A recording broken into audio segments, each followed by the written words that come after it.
Hola, te doy la bienvenida al videoblog de Derecho Romano. Yo creo que hoy mismo estaría disponible dependiendo del tiempo en que se tarde en descargarlo YouTube. Bueno, habíamos hablado de algunas virtudes en el primer videoblog. Todo esto circunscrito dentro de las coordenadas de lo que es la técnica del jurista romano.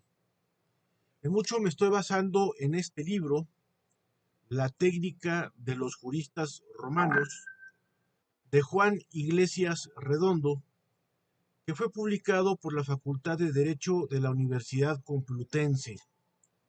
Repito el título para que en YouTube no me diga nada de los derechos de autor, sino que vean que estamos haciendo referencia bibliográfica correcta, estamos en una cuestión académica que no monetariza, que estamos haciendo frente a una pandemia, amigos de YouTube. Por favor, tengan esa conciencia y esa sensibilidad solidaria. Juan N. Iglesias Redondo es el autor. Ya es un libro relativamente viejo, como pueden ver. La técnica de los juristas romanos, Universidad Complutense, Facultad de Derecho. El libro es de 1987. Aunque curiosamente yo este libro lo adquirí en la librería de la propia Universidad Complutense hace 10 años, en 2010. No un día como hoy estaba en Logroño, capital de La Rioja, dando gracias a Dios, siendo el Día de la Hispanidad. En mi caso, por motivos muy personales, soy un gran devoto de Nuestra Señora, la Virgen del Pilar, como también soy un guadalupano recalcitrante. Digo esto porque al final de ese viaje, de ese recorrido, pues en efecto me encontré con esta librería visitando a de mis mejores amigos, prácticamente mi hermano Faustino Martínez, que ahora es vicedecano de esa facultad. Y bueno, pues en ese momento él tenía el encargo de la adquisición del material de la librería. Me había dado material, por cierto, maltratado, usado, como regalo, lo cual es más que bienvenido, porque definitivamente, aunque los libros estuvieran rayados o mal encuadernados o lo que fuera, pues son libros difíciles de conseguir. Y aunque estén en muy mal estado, pues para mí lo que importa es lo que dicen. Luego que si tengo que voltearlos para leer una parte, pues ya será otra historia, ¿no? Este afortunadamente está en buen estado y este sí tuve que pagar unos euritos para comprarlo, pero porque me preocupaba muchísimo. Dors nos habla bastante del casuismo, nos habla bastante de cómo el derecho romano es un derecho abocado al caso, pero encontrarte un libro per se que hable de la técnica de los juristas romanos realmente resulta una maravilla como complementario a los planteamientos orsianos. Y de nuevo aquí está Juan Iglesias Redondo, La técnica de los juristas romanos, Universidad Complutense, Facultad de Derecho. En este libro voy a irme hasta la página 44 y estaré haciendo un poco de lectura de este pasaje comentándolo sobre la marcha. Yo diré cuándo cierro las comillas del texto y cuándo es mi comentario. Repito, para que los amigos de YouTube vean que estamos respetando los derechos de autor escrupulosamente. Andan muy sensibles en YouTube, quién sabe por qué. Bueno, vamos de lleno. En la página 44 hay un apartado que aborda la tópica, algo que ya hemos comentado muy sutilmente en las clases, pero solamente lo he comentado por encimita, de tal suerte que vamos a empezar a profundizarlo en el videoblog y eventualmente será lo que ustedes van a practicar en gran parte en la elaboración del caso práctico. Por lo tanto, también vamos a remitirnos a ello durante el curso ordinario. Nos dice Iglesias Redondo lo siguiente, abro comillas. En 1725 publicaba Juan Bautista Vico Los Principe di una Ciencia Nuova intorno alla comune natura delle nazioni. Es decir, principios de una ciencia nueva en torno a la nueva naturaleza de las naciones. Regreso a Iglesias Redondo. De tal obra anticartesiana, el cogito suministra ciencia del hecho psíquico actual, mas no ciencia del ser del hombre. Hay apuntes o esbozos en la situación que diera a luz 17 años antes, en 1708, bajo el título, que es otra obra de Vico, este es comentario mío, regresamos, De Nostri Temporis Studiorum Ratione, es decir, el estudio de la razón en nuestros tiempos. En esta disertación y al hablar de los métodos científicos, scientiarum instrumenta, distingue el antiguo que es retórico, entre paréntesis tópico, y herencia de la antigüedad transmitida principalmente por Cicerón, del nuevo, entre paréntesis crítico, que descansa en el modo de pensar de Descartes. Cierro las comillas y hago aquí un comentario personal. Aquí lo que nos está hablando nuestro buen amigo, el profesor Iglesias Redondo, es de filosofía de la ciencia. Una filosofía de la ciencia que empieza a ser joven en el siglo XVI y que empieza a ir madurando en el siglo XVII. Una filosofía de la ciencia que se enfoca sobre todo en las ciencias empíricas, pero que está descuidando las ciencias humanas, no obstante que en el siglo XVI había habido un apogeo que es lo que conocemos como humanismo, y que en efecto nos aportó autores de la talla de Erasmo de Rotterdam o de Santo Tomás Moro o en el caso de España de Juan Ginés de Sepúlveda. Herencia de ello será el pensamiento del propio Renato Descartes, que en el discurso del método planteará una nueva forma de pensar.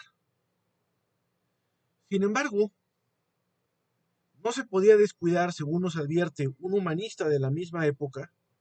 Estamos hablando de alguien que escribió a principios del siglo XVIII, es decir, en 1708 y en 1725, como fue Juan Bautista Vico, la advertencia de tener muy presente a los clásicos.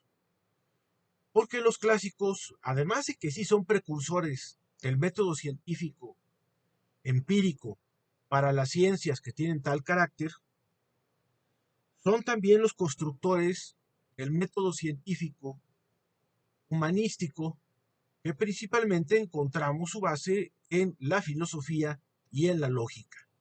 Vamos a regresar pues al texto de lo que nos dice Juan Iglesias Redondo. El método antiguo, tópica, parte del sensus communis, es decir, del sentido común, esto es mío, que opera con lo verosímil, intercambia puntos de vista de conformidad con los cánones de la tópica retórica y trabaja sobre todo con un tejido de silogismos. La tópica retórica procura penetración, despierta la fantasía y la retentiva, y enseña a examinar un estado de cosas desde ángulos muy diferentes y por tanto a encontrar una trama de puntos de vista. Seguimos con Iglesias Redondo. Con arranque en el pensamiento de Vico, no menos que en la distinción entre el modo de pensar problemático, que esto es lo que nos interesa en derecho romano, comentario mío, y el modo de pensar sistemático señalado por Hartmann. Publica Fiebeck un breve libro bajo el título Topic and Jurisprudence. Aquí tengo este otro libro que nos hace cita, cerrando las comillas, Juan N. Díaz Redondo, y de nuevo aquí lo tenemos presente para respetar sus derechos de autor. Theodor Fiebeck, la V en alemán se pronuncia como F. Tópica y jurisprudencia. Lo que tengo aquí en mis manos es un libro que fue prologado por el gran jurista Eduardo García de Enterría y con la traducción de Luis Díaz Picasso, editado por Thomson Civitas, ya en ese momento en que se han hecho asociaciones entre los editoriales ingleses y los editoriales españoles.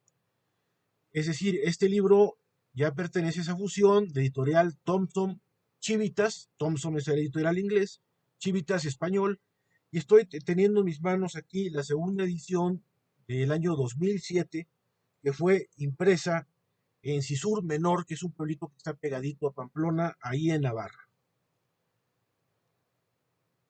Tópica y jurisprudencia, amigos de YouTube, no estamos violando ningún derecho de autor, lo estaremos retomando y retomando, será un acompañante frecuente en el transcurso de el videoblog. No solamente, evidentemente, esta sesión, sino de los demás que estaremos grabando. Regreso pues al párrafo donde nos introduce a esto Juan Iglesias. Con arranque en el pensamiento de Vico, no menos que en la distinción entre el modo de pensar problemático y el modo de pensar sistemático señalado por Hartmann, publica Fiebig un breve libro bajo el título de Topic und Jurisprudence, que reaviva el interés por la retórica y la dialéctica clásicas. Estamos hablando de un libro que originalmente la primera edición fue de 1964, se tiene una edición en alemán de 1963, aunque parece ser que es un libro de los años 50. Y por lo tanto hablamos de algo que es reciente, pero que a la vez es posterior a la Segunda Guerra Mundial. Dato que no nos puede pasar indiferente porque la Segunda Guerra Mundial puso en evidencia el fracaso del positivismo, como ya tendremos oportunidad de explicarlo. Regreso, por lo tanto, a nuestro amigo Juan Iglesias Redondo. Con arranque del pensamiento de Vico, no menos que en la distinción del modo de pensar problemático y el modo de pensar sistemático señalado por Hartmann, publica Fiebig un breve libro bajo el título de Topic und Jurisprudence, que reaviva el interés por la retórica y la dialéctica clásicas. Tal libro, al sentar la afirmación de que los juristas romanos se valieron del método problemático, es decir, casuístico, esto es agregado mío, retórico o tópico, ha tenido singular repercusión en el ámbito de los estudios romanísticos. Y fíjense muy bien con lo que continúa Juan N. Díaz Redondo. Tesis central de Fiebig es esta: el pensar jurídico se orienta hacia problemas, hacia cuestiones concretas. Lo que está haciendo Fiebig ha sido rescatar justamente la lógica ad casum, la lógica casuística, el enfoque en el problema jurídico, en el pensamiento jurídico clásico del derecho romano. Y esto es lo que nosotros vamos a estar abordando. Por eso este libro de la técnica de los juristas romanos de Juan Iglesias Redondo también será un acompañante frecuente junto con este otro, que también lo estaré trayendo a colación con frecuencia, que es el compendio de lógica, argumentación y retórica. Este libro es una edición de Luis Vega Reñón y Paula Olmos Gómez del editorial Trota, es una editorial de Madrid. Repito el título, que tengamos claro, amigos de YouTube, yo les tengo mucha estima. Por favor, dense cuenta que tenemos que hacer citas de libros porque estamos aprovechando su red social para dar clases. Y por lo tanto, tenemos que recurrir siempre al elemento bibliográfico. No violentamos derechos de autor en este videoblog de ninguna manera. Al contrario, reconocemos a los autores de sus obras. El libro se llama Compendio de Lógica, Argumentación y Retórica. Es de muchos autores, pero los editores son Eduardo Luis Vega Reñón y Paula Olmos Gómez. Está publicado por Editorial Trota. Como pueden ver, se escribe Trota, la segunda parte, la segunda sílaba con doble T. Y ha sido publicado en Madrid, en el caso de la edición que tiene un humilde servidor, en el año 2013. Bien, serán las herramientas. Yo les proporcionaré un artículo que escribió este profesor que ya les comentaba al introducir el videoblog, es el doctor Faustino Martínez Martínez, vicedecano de la Facultad de Derecho de la Universidad Complutense de Madrid, donde explica claramente qué es la tópica jurídica fundamentado en la obra de Theodor Fiebig. Yo se los enviaré oportunamente, yo creo que también en el transcurso de la noche. La idea de este videoblog era reencarrilarnos, tener muy presente que el pensamiento romano se aboca ad casum. Es un pensamiento que se aboca al problema jurídico específico. No es un problema de abstracción como lo que haría Aristóteles al llevar a cabo reflexiones de carácter ontológico, donde pueda traer a su mente el concepto abstracto de lata, donde puede tener presente el concepto abstracto de escritorio o de gafas. Los romanos hablarían de estas gafas, hablarían de este escritorio, hablarían de esta lata, hablarían de este reloj, es decir, van a hablar de los problemas concretos, de los entes concretos. La casuística, la problemática específica, es la forma de razonar de los romanos. La codificación actual, posterior a los códigos penales del sur de lo que hoy en día es Alemania, como por ejemplo el Código de Baviera, las declaraciones de los derechos del hombre y del ciudadano en Francia, la declaración de los derechos del buen pueblo de Virginia en esa excolonia inglesa en 1776, las constituciones modernas respectivas de Estados Unidos en 1787 o en Francia de 1791, pertenecen a otra forma de expresar el derecho a través de la abstracción y la generalidad de la norma jurídica, algo que contrará su máxima expresión en la sistemática de Hans Kelsen. Nosotros aquí hemos hecho un vuelco a lo clásico y en tal sentido, pues nos basaremos en la forma de argumentar de los clásicos. Hay una última obra, que esta la pueden ustedes conseguir, que es la dialéctica erística. La dialéctica erística es una obra de Arthur Schopenhauer. Hay otra edición de Alianza Editores que es prácticamente de bolsillo, que he visto que tienen abundancia tanto en Sótano como en Gandhi. Dialéctica erística de Arthur Schopenhauer. Y de nuevo, como su nombre aquí lo dice, está en la colección de clásicos de Editorial Trota. La edición que tiene su servidor es Editorial Trota, publicado en la ciudad de Madrid en el año 2011. Repito, también hay otra edición de Alianza Editores. Cualquiera de las dos está perfectamente traducida por Luis Fernando Moreno Claros. ¿De qué trata la dialéctica erística? Bueno, aquí un poquito más en foco. Fíjense muy bien, dice el arte de tener razón expresado en 38 estratagemas o expuesta.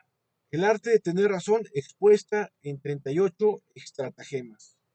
¿Qué son estratagemas? Pues reglas para discutir.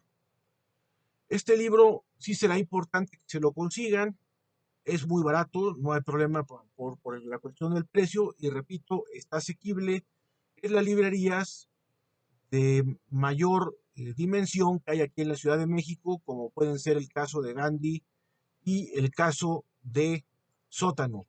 Yo mismo me di la vuelta este fin de semana y pude percatarme de que en efecto ahí están. Son argumentos para saber, valga la redundancia, discutir, buscar cómo persuadir al otro o buscar cómo prevalezca nuestros elementos de persuasión. Son obras imprescindibles para aprender la argumentación jurídica, a la cual seguiremos después de conocer el pensamiento tópico. Porque ya lo hemos dicho, los juristas tenemos como primera virtud la jurisprudencia, el conocimiento del jus. Tenemos como segunda virtud nada menos y nada más que la justicia, el querer darle a cada quien lo que le corresponde. Pero en tercer lugar también buscamos persuadir a un tercero en discordia llamado juez de que tenemos la razón, de que nuestro cliente, nuestro representado o los intereses que representamos tienen la razón. Y finalmente, también, y esto lo abordaremos cuando hagamos el caso práctico, hablaremos acerca de la aplicación del derecho. Con esto pues concluyo este videoblog que reencausa pues las fuentes con las cuales estaremos trabajando, además del libro de García Garrido de casos prácticos que ya les había hecho referencia en la otra ocasión. Nos veremos en el próximo videoblog y al rato, aunque ustedes vean posteriormente el video, en unos minutitos, estaremos en la clase ordinaria. Es decir, he grabado el videoblog antes de la clase ordinaria, más o menos así me pude organizar hoy lunes, pero tendrán este material mucho tiempo después de la clase ordinaria en lo que tarda YouTube en descargarlo. Por lo pronto, en unos minutos, en esa especie de viaje del tiempo bastante curiosa en el que estamos, nos veremos en el aula virtual de Zoom. Les mando un abrazo y ya saben que también en este videoblog estamos para resolver preguntas que hasta el momento hemos solventado todas tanto por email como también en el transcurso de la clase, pero me imagino que ya cuando tengamos los casos prácticos, porque vamos a hacer un caso práctico, valga la redundancia, de práctica, de entrenamiento, dentro de unas semanas, y desde luego ahí van a ir apareciendo las inquietudes. El videoblog también estará a su disposición para ello. Un saludo muy cordial y que tengan una excelente semana. Hasta pronto.